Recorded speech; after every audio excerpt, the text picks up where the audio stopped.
Look, nag-bonding moments ang mag-ama. Si Katie Loves at si Chris Lawrence kasi pinangako nga ito ni Chris Lawrence ang kanilang bonding moments. Pero unfortunately ay hindi nakasama ang kanilang mama, Katrina Halili, dahil may previous commitment ito at may shooting.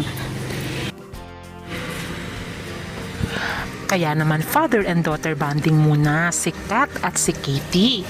Pero syempre na-miss nila si Katrina. At look kung ano ang ginawa ni Chris Lawrence sa pagkamiss niya sa kanyang minamahal na si Katrina. Nakakatuwa siya, para siyang teenager, ating alamin.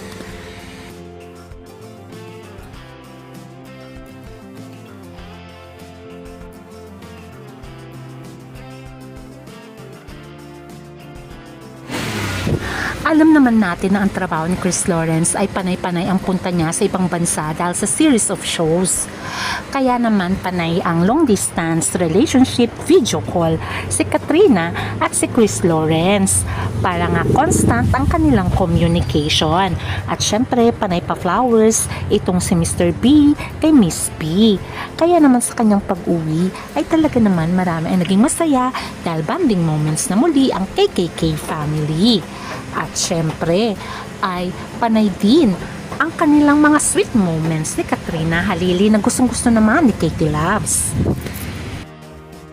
Dahil nga hindi nakasama si Katrina, ay syempre nag-video call itong si Chris Lawrence para i-update si Kat sa kanilang bonding moments ni Katie Loves.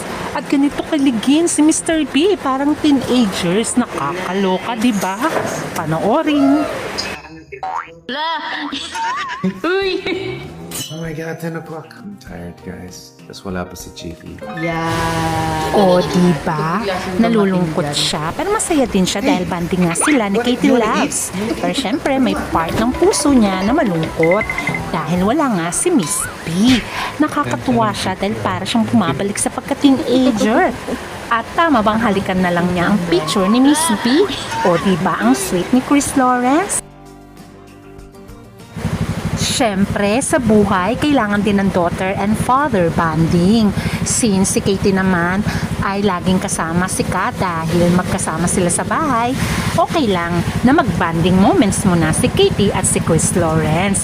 Total naman ay pinayagan ni Katie na manood ng movie ang kanyang mama at papa nung kakauwi pa lang ni Chris Lawrence.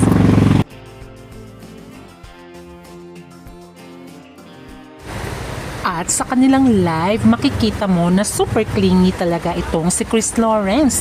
Panayakap niya kay Miss B. Grabe niya kamahal talaga itong si Katrina Halili. No wonder ay sinabi niyang I'll risk it all for you ang kanyang peg. Kaya naman ay okay na dahil mutual understanding na sila ni Katrina Halili and hoping nga na mauwi sa kasalan ang kanilang relasyon. Pero syempre bilang fan ay wait lang tayo sa kanilang mga updates kasi nga marami pa silang dapat gawin. At sabi nga ni Chris Lawrence ay may pinapangarap pa siyang bahay para sa KKK family at bago sila mag-settle down. At for sure naman gagawin yun ni Chris Lawrence. Sabi nga niya ay hindi nga siya umiinom sa ibang bansa dahil ayaw niya mawala ang tiwala ni Miss B. At syempre, ang nais natin ay mabuo talaga ang KKK family at itong ating aabangan. Hanggang sa muli, please don't forget to like, share, and subscribe.